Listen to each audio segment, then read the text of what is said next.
Hola, ¿qué tal amigos? Bienvenidos a la tercera parte de nuestra obra que hemos denominado Corbus.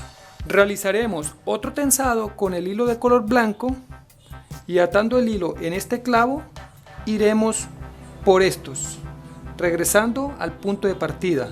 Luego lo haremos desde este clavo y también lo realizaremos de la parte opuesta y de su lado simétrico. Veamos dicho procedimiento.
Ahora con el hilo de color naranjado realizamos 4 tensados en los cuadrados de la parte interna.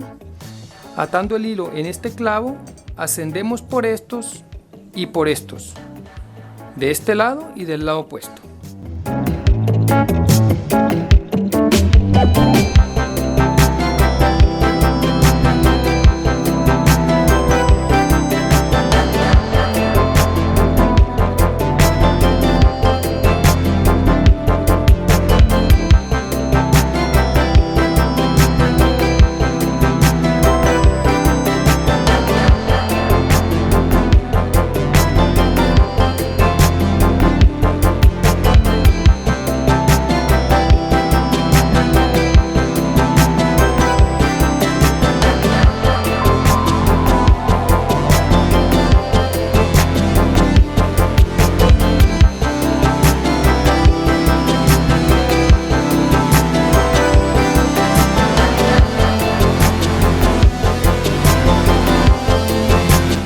De esta forma vemos cómo ha quedado la cuarta parte de nuestra obra.